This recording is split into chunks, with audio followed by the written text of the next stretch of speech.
Good day. I'm Martin Gago with Market Radius Research. It's Wednesday, May the 31st. We've got CEO Andrew White and CFO Mark Korol of Char Technologies. Char is a clean tech company specializing in high temperature pyrolysis, converting organic waste into renewable fuels.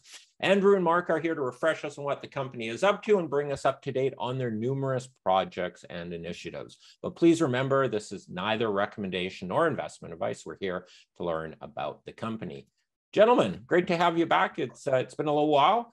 You've been busy, and so why don't you tell us what you've been up to? Yeah, it's good to be back, Martin. Thanks for having us. And as you said, we've presented to your group, and we've had webinars with Radius before, so we won't go through the whole deck. But what I thought appropriate was to walk through a couple refresher slides for the audience, and then we could get into some updates about what we've been up to since we were last on. Before everyone joined, I was chatting with Martin, and it seems like my bandwidth is okay, but I am coming to you from the plant manager's office at the cogen facility in St. Félicien, Quebec, where we're actively pursuing a project up in the Lac-Saint-Jean region.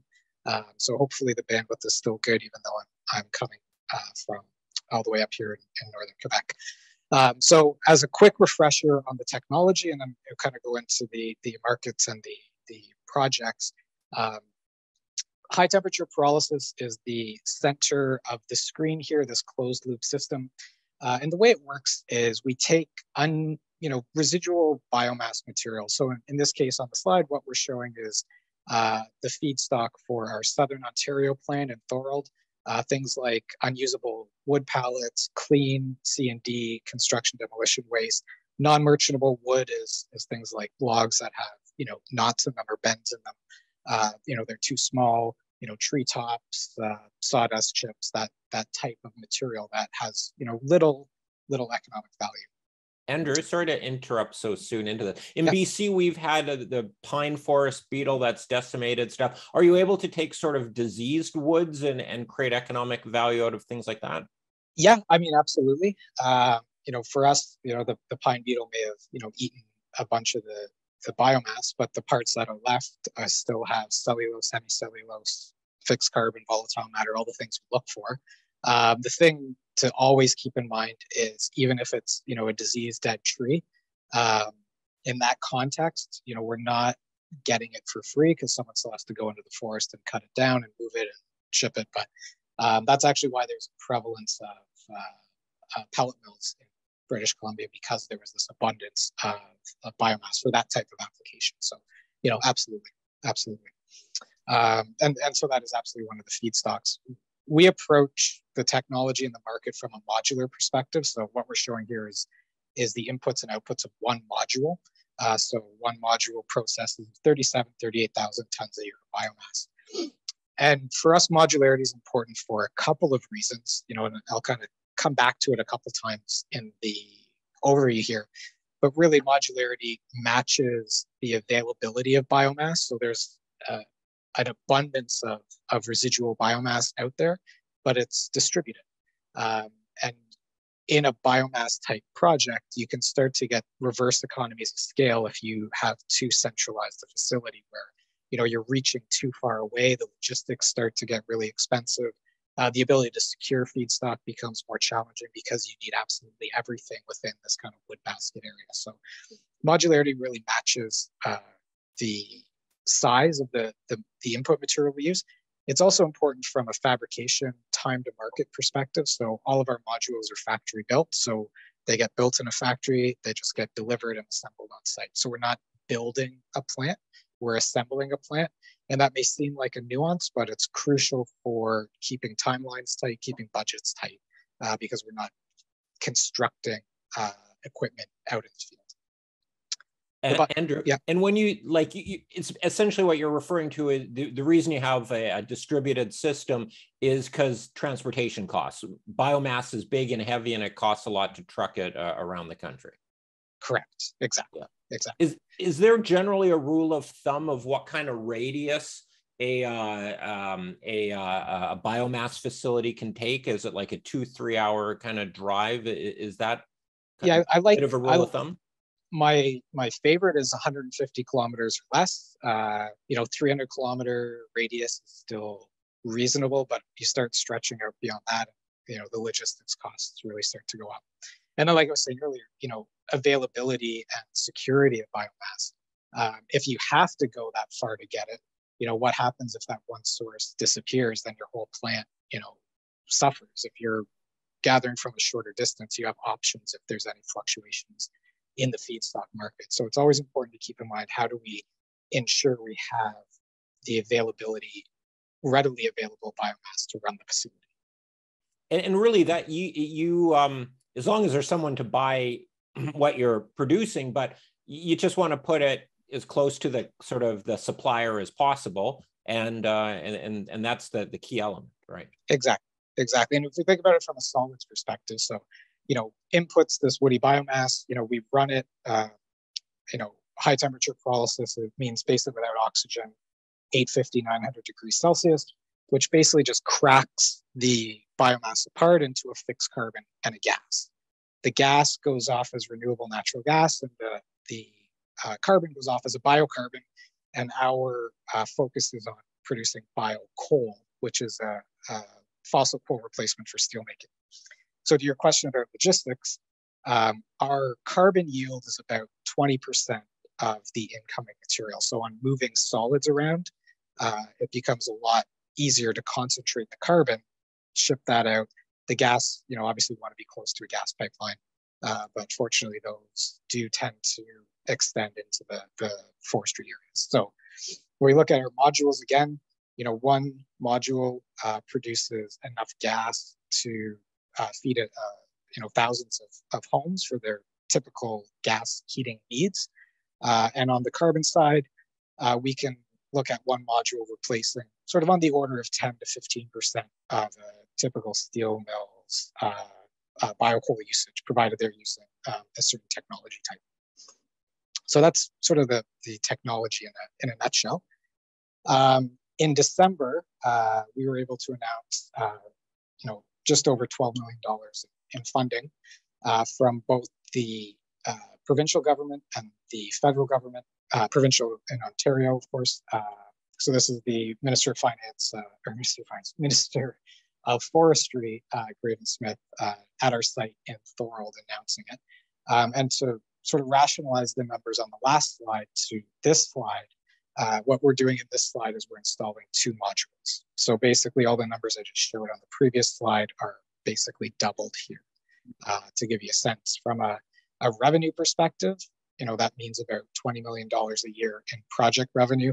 From a GHG reduction perspective, that's 30,000 tons a year over year, for each of these Thorolds that we deploy. So again, just on Thorold, this is on the picture on the right. That's our facility. So that's at a former Resolute paper mill. That's in the town of Thorold, Ontario. What you're seeing here is the Welland Canal. So that connects Lake Erie to Lake Ontario. When we talk about moving biomass, moving it through the Great Lakes seaways is a good path to move it. But importantly, steel mills traditionally accept most of their input materials by the waterway as well. So, initially we'll be moving everything by truck, but we do have the flexibility at the site to move stuff by rail or by the Great Lakes St. Lawrence Seaway. The picture on the left is inside the building. So what you're looking at there is our operating system. So that one's been operating since 2018. We moved it from London to Thorold. Again, modularity. That plant was running the last week of November. It was making carbon the last week of November in London, Ontario. And the first week of January, we had it, back up and running in Thorold. So modularity really does get things deployed quickly, which is for us really, really important. In terms of scale, this is our demonstration plant. The commercial plant, the 2 commercial modules that we're going to be installing are about 2 times the size, 2.5 times the size of what you're seeing there. So a little bit bigger, but still a very reasonable piece of equipment size to move around. And the facility use with that modularity, you essentially need a warehouse type space, a bigger building with some higher ceilings and good. Yeah, I mean, some sort of structure. And really, it's only in the northern climates. If we were deploying, there's a huge forestry industry in northern Florida, Georgia, Louisiana, Alabama. If we're installing in those locations, we wouldn't really even need a building. Kind of a lid over it to keep some of the weather off. This is really just in northern climates for weather protection more than anything. All right. So it's pretty robust system. Doesn't have a lot of challenges with different temperatures and the like.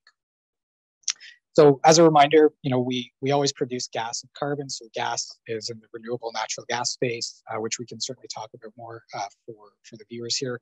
On the carbon side, we have two pathways. So the primary pathway for us is BioCoal. So BioCoal is there to replace fossil coal in steelmaking. From a overall benefit to the world perspective, steelmaking is a really great market because steelmaking accounts for 8% of global greenhouse gas emissions. Steelmaking and other metallurgical processes need physical carbon in the system for the chemistry to happen, so they can't just switch to something else that's not physical carbon. And physical carbon can either be fossil coal or it can be biocoal. And when you switch from fossil coal to biocoal, you see a reduction of your greenhouse gas emissions by 91% on a per ton of biocoal replacement basis. So, it really is a good opportunity to help make meaningful carbon emission changes. And it is also a very strong market opportunity from the revenue stream. Because in the steel production, part of the carbon from the coal actually ends up with the iron to make the steel, and that's why you can't just heat it up with electricity. Did I have roughly that correct? So when you look at what's called an electric arc furnace, which is the lowest carbon emission type of steelmaking technology that's commercially available right now, they basically have two big electrodes. Electricity fires between the electrodes, creates heat, melts the steel, and then you get a liquid steel, and you have what's on top of it, what's called a slag foam, and that's actually where the carbon goes, is into this foam on top. So it doesn't really wind up in the steel per se, but it is a critical process ingredient in making sure that slag works and making sure that the quality of the steel is there. Gotcha. Or would you be able to replace all the coal in a steel mill, or does sort of natural coal have some attributes that are required as well to make the steel? Yeah, and as with everything, it depends. So okay, when we look at this newer technology, electric arc furnaces, we can replace 100% of the coal in an electric arc furnace. And there's sort of two reasons we can say that. One, in a blast furnace, there's certain structural requirements that coke made from fossil coal needs that biocoal isn't quite there yet. Second is a blast furnace needs millions of tons a year. So we're talking about a facility that can make 10,000 tons. It's like a drop in the bucket. When you look at an electric arc furnace, Canada's largest flat rolled steel producer will need about 40,000 tons a year of carbon. Our Thorold facility will produce 10,000 tons a year. So we're actually now matched up a lot better with the demand. And then the type of furnace used, this electric arc furnace, can be 100% biocoal process. All right. Okay, thanks. And then when we look at the logistics, logistics always end up being an important attribute. When I'll show us a slide with our project development pipeline, some sites may be challenged logistically to get biocoal to the steel mills. And in those instances, we can go down this other pathway to monetize the carbon through carbon credits. So this is basically creating what we call now biochar. That biochar, goes into the soil, can be used as mine paste. It can be used in all sorts of applications where it is not consumed. And through that process, it generates these corks, carbon dioxide removal certificate. There's an active market. There's revenue streaming companies out there who will pre-buy corks for 10 years of a project life cycle to give you a sense of how much confidence there is in this cork market. People are pre-buying 5, 10, 15 years of corks right up front from a project. So, there's a fair degree of confidence that this market's going to continue, and that's our alternative market when and if logistics makes biocoal challenging. So we do have these two market opportunities for the carbon, which is great. Andrew, the biochar, what actually gets, like, people buy it because it's sort of, you contain lock the carbon in there, but what do you actually do with it? Do you burn it? Do you no? So or you just let it sit there and it's locked in carbon now? It's locked in, exactly. So you can't burn it because then it's re-released. Okay. So it needs to be sequestered. Yeah. The nice thing is biochar actually does have some beneficial agronomic attributes. So it retains soil, it retains moisture, it creates surface area for soil microbiology to grow and thrive. It holds and helps retain fertilizers that are spread. So there's a number of value adds that you can sell it as a soil amendment product, and you can sell the associated carbon credits in that pathway. So, it's a really interesting alternative for those, like I said, for those applications where, the steel mill or the metallurgical processor is kind of too far away from us. So it would go for use in the agriculture markets? Correct. Okay. Correct. And to be clear, we're focused on the BioCoal. When it comes to those agricultural markets, we're not branding and going into Home Depot ourselves and, doing all that. We've got some relationships with, large compost manufacturers who would be interested in taking the product into their compost, and then, that's our distribution channel. So just to be clear, we're not going to try to do everything all over the place, and certainly not getting into retail. Yeah. Yeah, and then the royalty guys on the carbon credits, they can pay up front, and that could be part of your project financing equation. Absolutely, it's one of the alternatives we're evaluating for project finance opportunities. All right. And so on the, just sort of back to why do we keep focusing on steel decarbonization? Why do we think this is the market to be our primary carbon off-taker? And this slide really sums it up. This is from ArcelorMittal Global, so world's largest steel maker, their climate action report in 2021. And you can see sort of in the center bottom, DRI-EAF, that's direct reduced iron electric arc furnace. So that's the lowest carbon furnace option. And you can see above it is pyrolysis. So they've identified our technology as sort of this crucial step, this crucial requirement in order for them to get to green steel, net zero steel, however you want to define it. But basically carbon neutral or carbon negative steel. Sorry, going back to that on steel and concrete are sort of the biggest sort of producers of CO2 in the world, and there's a lot of focus on how to change those. How, I don't know, seriously is this steel industry taking the carbon thing? And ultimately, are they investing into these arc furnaces and the ability to reduce carbon? Are they actually going down that path? They are, absolutely. So, publicly released knowledge that's out there. In Ontario, there's 3 big mills, Dofasco, ArcelorMittal Dofasco in Hamilton, Stelco, which has a coking operation in Hamilton, but their main operation is in Nanticoke, just shores of Lake Erie, and then Algoma Steel up in Sault Ste. Marie. Algoma and ArcelorMittal Dofasco have started the electric arc furnace conversion. Algoma, they've got, the construction's happening. Dofasco's in the planning stages. Between the two of them, they received about $1 billion from the federal government to do the conversion. So they're well on their way to do it.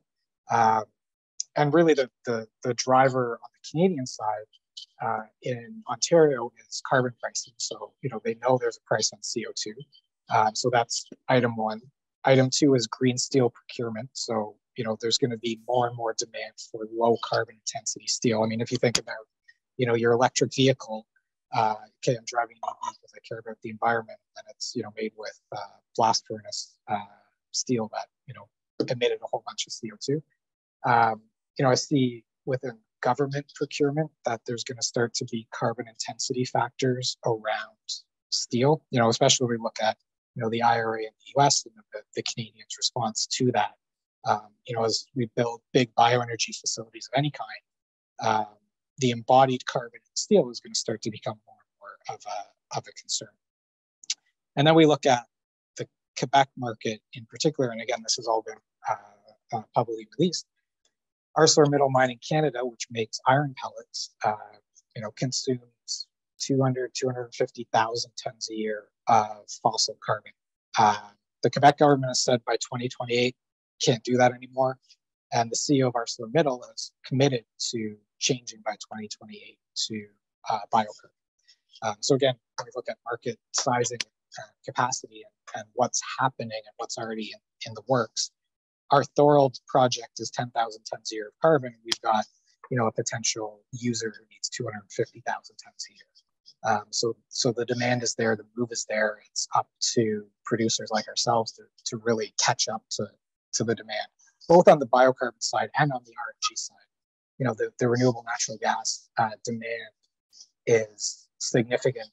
With the last numbers I saw, all of the renewable natural gas that is currently being produced in the United States will feed the mandated demand of BC and Quebec. So that's assuming none of it stays in the US. That entire US production of renewable natural gas can only feed what Quebec and British Columbia have mandated as their renewable natural gas blending target. We want to secure biomass. One of the ways to do that is we are paying to have it delivered. So if you look at traditional renewable natural gas, which is through an anaerobic digester, a big piece of the economics of an anaerobic digester is the tip fee to collect waste, so they get paid to take it. We're paying to take our biomass. And for us, that's really important around biomass security. And that's still giving us these fairly strong project economics. The other is inviting our feedstock suppliers to be equity investors at the project co. And that's what our most recent announcement with Lake Nipigon Forest Management, Inc. Was all about is, we want to partner with our feedstock suppliers so that we both see, financial benefit from that project continuing to be fed by the biomass. And Lake Nipigon Forest Management Inc. Covers about 1 million hectares of forest on the north of Lake Superior and to the east of Lake Nipigon. So for us, biomass security is important, and we're, I think, putting a lot of really important pieces in place to ensure that security. Right. On project economics in general, does it cost much to run the facility itself, or like you mentioned, the biomass was the biggest input cost into running it? So I guess like financing costs and then biomass, what are the key sort of expenses when running these projects? And I presume, given the cost of the transportation and of the feedstock, that's where and I guess the price you get off of your output, the difference between that affects the economics. Yeah, absolutely. And so, it's all about, understanding what our sensitivity around biomass pricing is and our sensitivity around the outputs. Now, what bodes very well for these projects is that the renewable natural gas offtake, whether we're looking to have, right now, it's Énergir in Quebec or Gazifère in Quebec. Enbridge doesn't quite have the mandate from the Ontario government to pay a premium for renewable natural gas, but Fortis BC and Pacific Northern Gas in British Columbia also do. And so these projects can be underpinned by 20-year offtake agreements with gas prices between $30 and $40 a gigajoule. Typical delivered to your house gas price is, between 4 and 6 or 7, depending on what the gas price is. But just to give you the order of magnitude difference of what we get paid and sort of what a consumer pays for their gas, there's a pretty substantial premium. Couple that with the gas price of with the 20-year offtake. the 20-year offtake, it's totally independent of what the natural gas price is. So it's at this premium. It's at this premium for 20 years, and it's at this premium with a bit of an inflation adjustment, but again, independent of gas price. So you can really underpin and get good bankability of the project with that type of a model to keep these projects, very, very profitable. So the reason I was pulling up the overall technology slide is because what I wanted to point out is that the system from a thermal perspective is actually self-sufficient. So once we fire it up, it's consuming a little bit of its own gas to keep the thermal temperature, to keep the thermal load there. And so our real utility cost is a little bit of power to run some motors and the like. And really that's it. So, big costs are feedstock, labor, and then a little bit of utilities. But, that's really what we can control. And we have some control over feedstock as well. So we do have questions from the audience. Any more, please throw them up. We have several questions, and so I'll just put it out with the Hitachi project. If you can give an update on what's going on there. Yeah, so Hitachi has asked for a few scope changes, and it sort of highlights how a build, own, operate, transfer project can work, because we then have to kind of negotiate how those all work. So, they wanted to add, some conveyors, a different dryer. And so we continue to work with them on finding the right solution. They've got a couple other projects that we're in discussions with them about that are commercial that they also want to move forward. So, it's still a great opportunity. The example I can give is we decided the kiln should be placed where their office trailer is. And that meant they needed sort of another 12 months of permitting to be able to move the office trailer to get some other stuff aligned. So, it's kind of reflective of some of the challenges working in California from a permitting perspective. And then, as scope changes are requested, which I see as overall a good thing, because they're investing ultimately more in the project in terms of automation through conveyors, through dryers, and the like. But that does then reset the permitting process, which is sort of just an unfortunate reality of California. So that project is still viable and still looking forward to it. The ones that we have sort of all the control over our own destiny, like Thorold.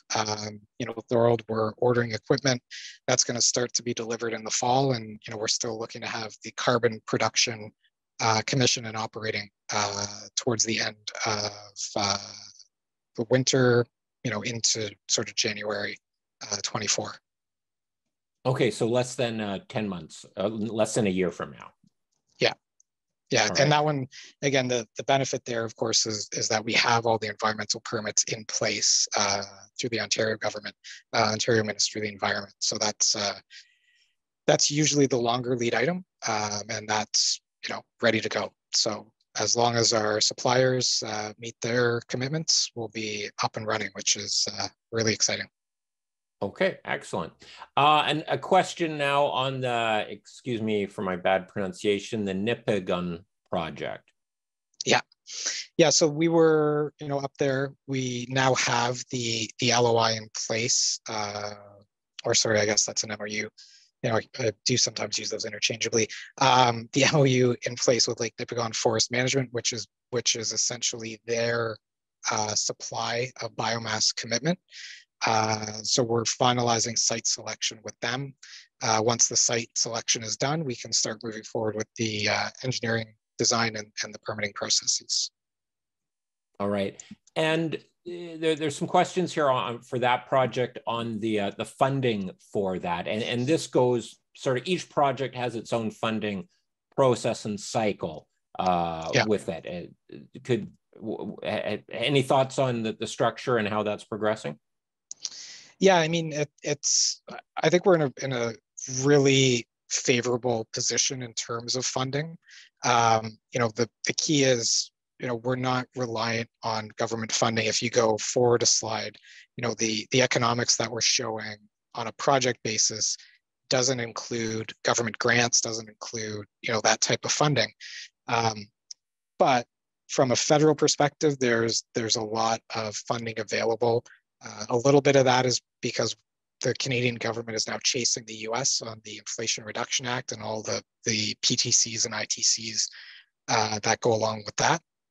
So that's one funding avenue.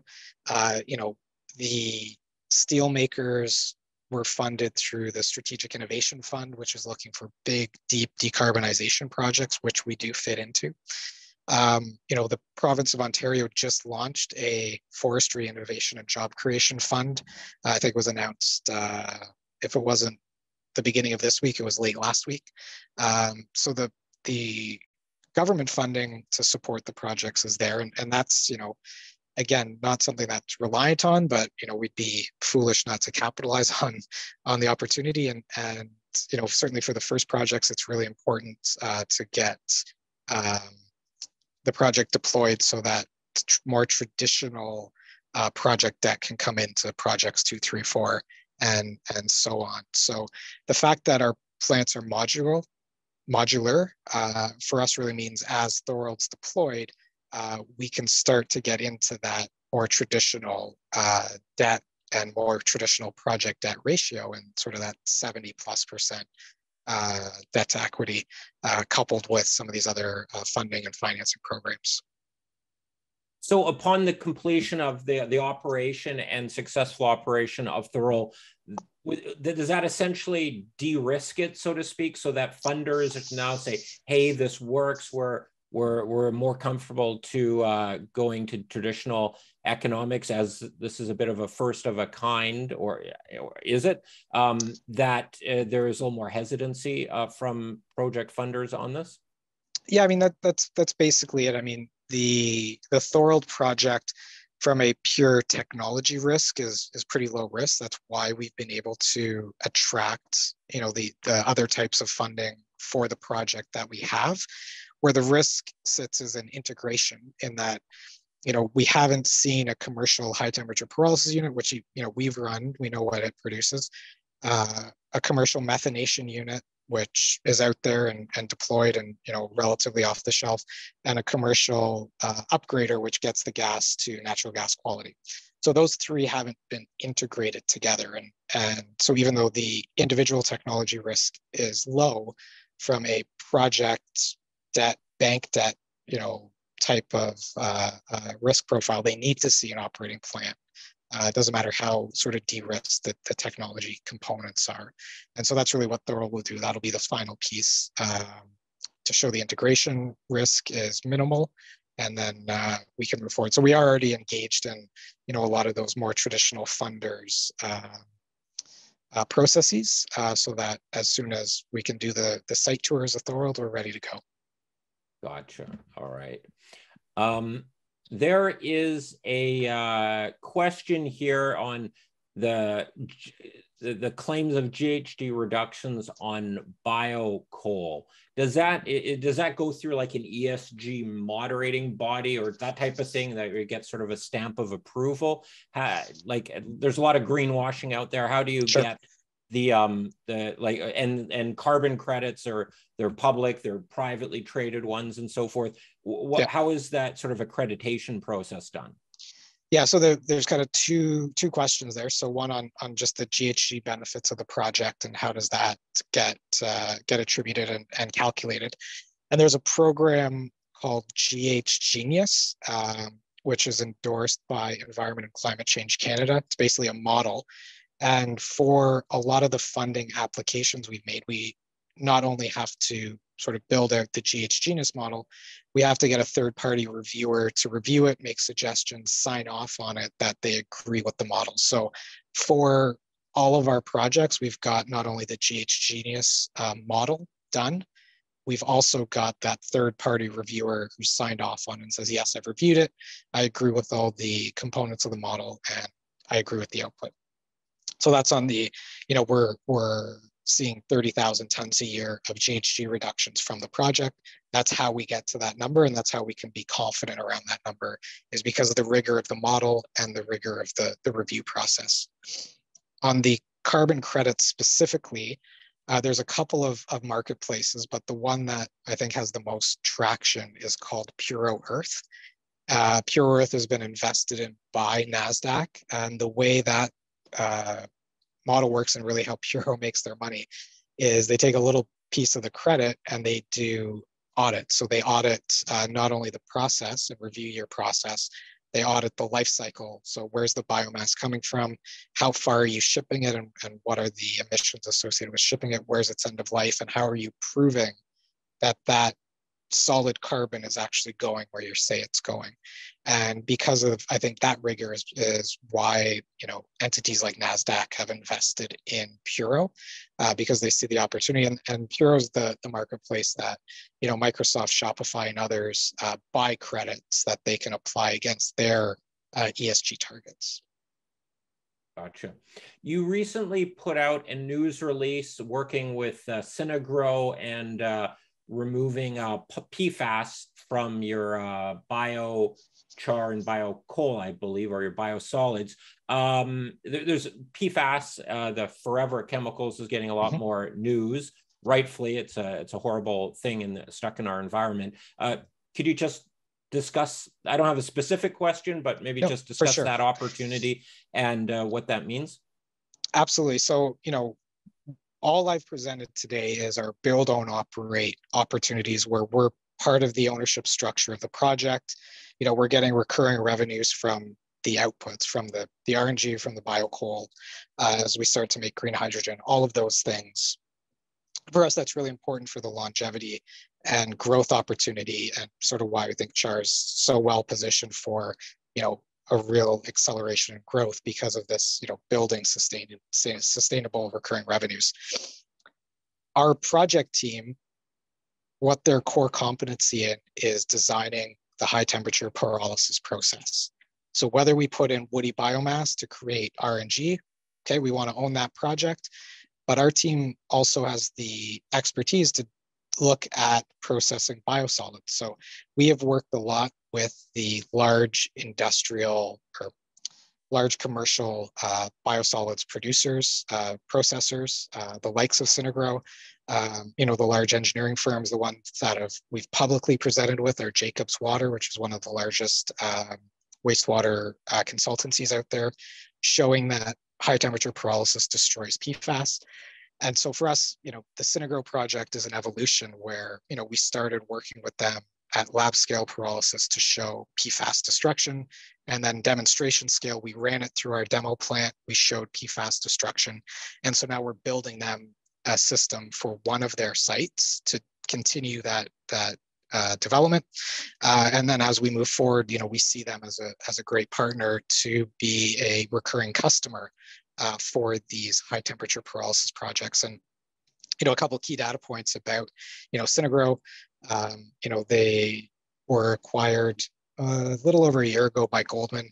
And so they've obviously got a view on how do we make our process more profitable. And what their process historically has been is they'll sign an agreement with a wastewater treatment plant. They'll build a series of dryers on or co-located with that wastewater treatment plant. So they'll get paid to take the biosolids.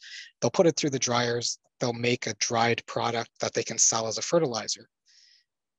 But once it's contaminated with PFAS, not only can they not sell it as a fertilizer, they have to pay a premium to the landfill to even landfill it because of this PFAS. So they are certainly in need of a solution to destroy PFAS to sustain their business model.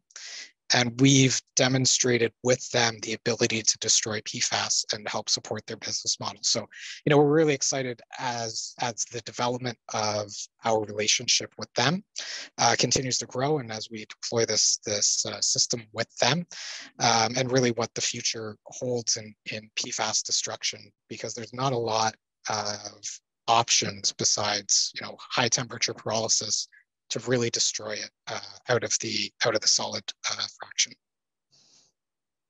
All right. That's great. We're out of questions here. We're well into the hour.